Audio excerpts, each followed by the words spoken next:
RAB 5 Rajshahi কর্তৃক অন্যান্য আইনশৃঙ্খলা বাহিনীর পাশাপাশি রাজশাহী মহানগরী এবং দায়িত্বপ্রাপ্ত সকল জেলাসমূহে আমরা সর্বোচ্চ সতর্কতা এবং নিরাপত্তা অবস্থান নিয়েছি।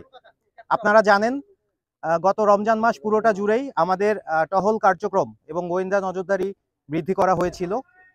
এরই ধারাবাহিকতায় পবিত্র ঈদ উল ফিতর উদযাপনের সর্বশেষ প্রস্তুতি হিসেবে র্যাব 5 কর্তৃক আজকে আমাদের ডগ স্কোয়াড এবং মাইন সুইপিং টিম কর্তৃক তল্লাশি কার্যক্রম পরিচালনা করা হয়েছে এবং আমাদের বিশেষ যে টহল এবং গোয়েন্দা নজরদারি এটার ঈদের ছুটি শেষ পর্যন্ত চলমান থাকবে, যাতে করে ঈদের ছুটিতে উৎসাহ উদ্দীপনার সাথে ঈদ পালন করার জন্য আগত জনসাধারণ নির্বিঘ্নে তাদের গন্তব্যে পৌঁছাতে পারে এবং ছুটি শেষে নিজ নিজ কর্মস্থলে আবার ফিরে যেতে পারে।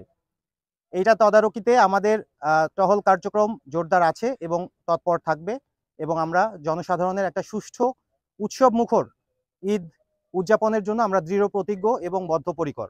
অন্যান্য আইনশৃঙ্খলা বাহিনীর পাশাপাশি রাজশাহী মহানগরীতে র্যাব 5 সর্বদা তাদের কার্যক্রম চলমান রাখবে। ধন্যবাদ। আপনারা ইতিমধ্যেই দেখেছেন, যেহেতু আমরা কেন্দ্রীয় ঈদগাহ মাঠে আমাদের ডগ স্কোয়াড এবং মাইন সুইপিং টিম কর্তৃক আমাদের কার্যক্রম পরিচালনা করেছি, আমরা কোনো রকমের কোনো নাশকতার সন্দেহ এখন পর্যন্ত আমাদের মাঝে নেই, আমরা এক্সপেক্ট করছি না। ঈদের দিন আমাদের গোয়েন্দা নজরদারি এবং বিশেষ টহল কার্যক্রম পরিচালনা করা হবে এবং রাজশাহী মহানগরীর যে হাইওয়েগুলোতে যে সমস্ত হাইওয়ে দিয়ে আন্তঃজেলা বাসগুলো চলাচল করে সেগুলোতে আমাদের বিশেষ চেকপোস্ট এবং টহল চলমান থাকবে।